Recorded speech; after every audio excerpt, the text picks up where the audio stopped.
जिस प्रकार नींबू के रस की एक बूंद हजारों लीटर दूध को बर्बाद कर सकती है, ठीक उसी प्रकार इंसान का अहंकार उसके कई रिश्तों को खत्म कर देता है। नमस्कार दोस्तों, मैं ज्योतिष आचार्य वासुदेव मिश्रा आपका अपने चैनल भविष्यवाणी पावर ऑफ द लॉर्ड में हार्दिक स्वागत करता हूं। आज चर्चा होगी ग्रहों के सम्राट सूर्य महाराज के राशि परिवर्तन प्रभाव की। जी हाँ दोस्तों, 15 जनवरी 2024 प्रातः लगभग 3:05 पर भुवन भास्कर सूर्य अपनी वर्तमान अग्नि तत्वीय राशि धनु राशि को छोड़ करके अपने शत्रु शनिदेव की साधारण राशि मकर राशि में प्रवेश करने जा रहे हैं, जहां की वह 13 फरवरी 2024 की दोपहर तक गोचर करेंगे और इसके पश्चात राशि परिवर्तन करके कुंभ राशि में प्रवेश कर जाएंगे। ऐसे में वृषभ राशि के जातकों के लिए यानी कि आप लोगों के लिए सूर्य का यह गोचर आपके जीवन में क्या प्रभाव लेकर के आ रहा है, क्या कुछ दे करके जाएंगे, किन किन क्षेत्रों में आपको विशेष तौर पर सफलता की प्राप्ति होगी, वहीं किन किन बातों का आपको ध्यान रखना है और सम्राट सूर्य के इस गोचर प्रभाव को और ज़्यादा श्रेष्ठ बनाने के लिए कौन सा उपाय आपको करना चाहिए, इन तमाम प्रकार के प्रश्नों के उत्तर आज के इस कार्यक्रम में आपको मिलने वाला है। इसलिए अगर आप भी एक वृषभ राशि के जातक हैं तो कार्यक्रम को ध्यानपूर्वक बिना मिस किए अंत तक देखने का प्रयास कीजिए।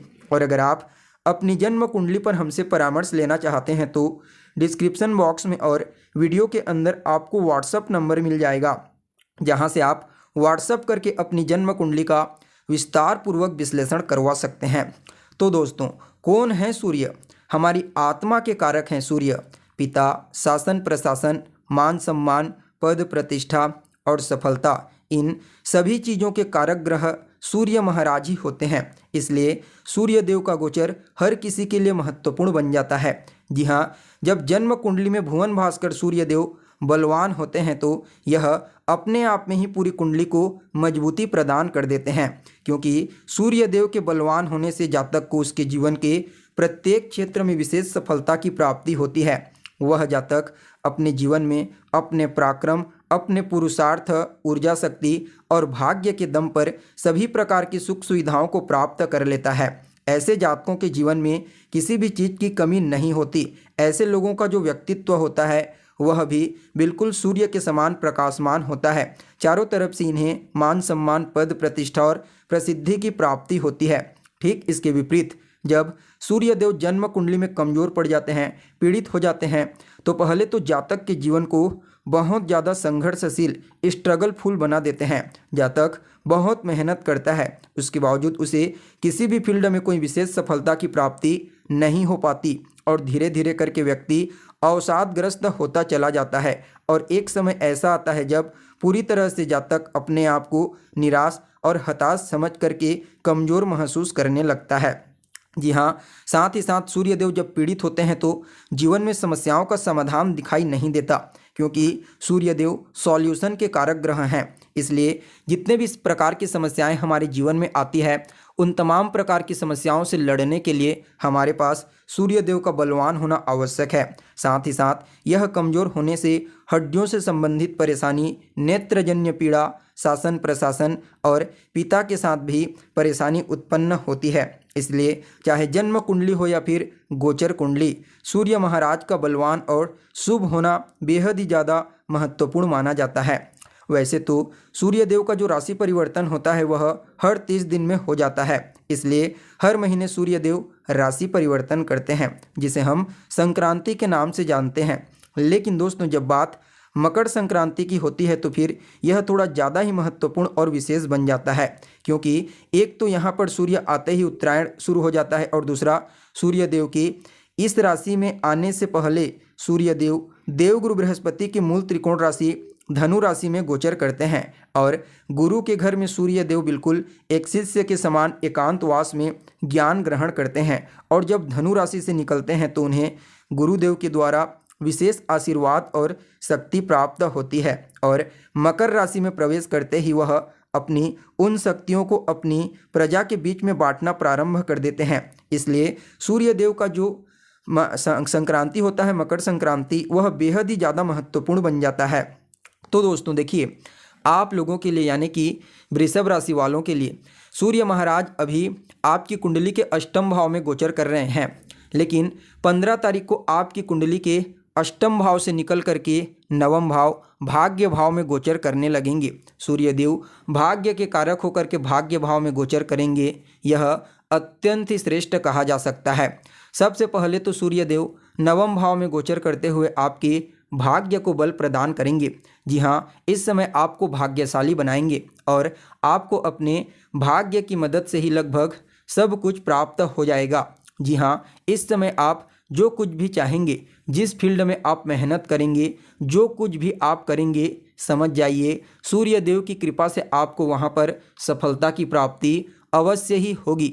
भाग्य भाव पर सूर्यदेव का गोचर करना कहीं ना कहीं इस समय आपके व्यक्तित्व को अध्यात्म के प्रति मोड़ देगा। जी हाँ, इस समय धार्मिक चीज़ों में आपकी रुचि बढ़ती हुई देखी जा सकती है। भाग्य भाव में सूर्यदेव जब गोचर करते हैं तो यह कहीं ना कहीं पिता के साथ भी तालमेल को बेहतर बनाते हैं। आपके उच्च अधिकारियों का सहयोग आपको दिलाते हैं। परिणाम स्वरूप जो जातक सरकारी काम करते हैं चाहे प्राइवेट काम करते हैं, इस समय आपको अपने कार्यस्थल पर अपने उच्च अधिकारियों का पूरा सहयोग प्राप्त होगा, जिससे आपके मन में प्रसन्नता की भावना देखने को मिलेगी। अगर आप कोई महंगी वस्तु खरीदना चाहते हैं तो निश्चित तौर पर इस समय आप उसकी खरीदारी कर सकते हैं। आपको भाग्य का साथ देखने को मिलेगा।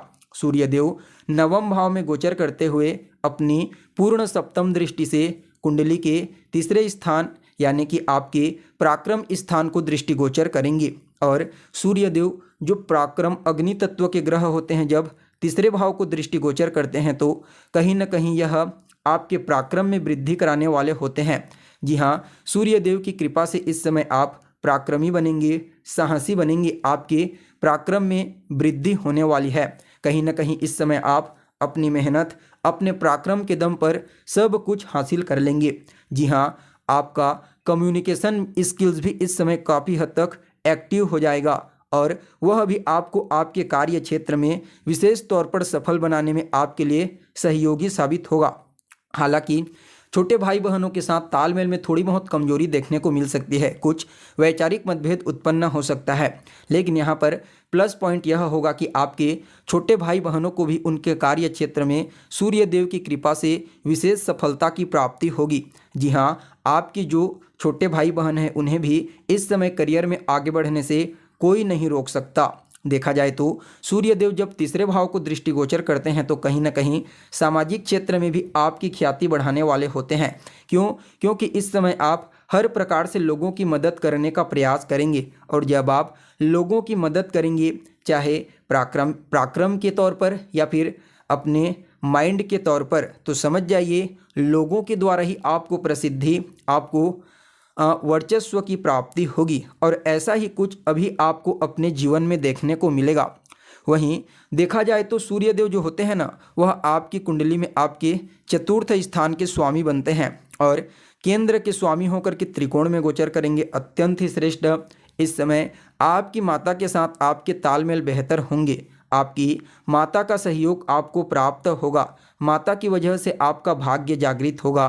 कहीं न कहीं यह समय भूमि, भवन, मकान, वाहन, इन चीज़ों के लिए भी अत्यंत ही श्रेष्ठ कहा जा सकता है। अगर आप कोई प्रॉपर्टी में निवेश करना चाहते हैं, कोई मकान या फिर वाहन खरीदने के बारे में सोच रहे हैं, तो निश्चित तौर पर आप अपनी माता के नाम पर इसकी खरीदारी कर सकते हैं। आपको वहां पर विशेष तौर पर सफलता की प्राप्ति होगी।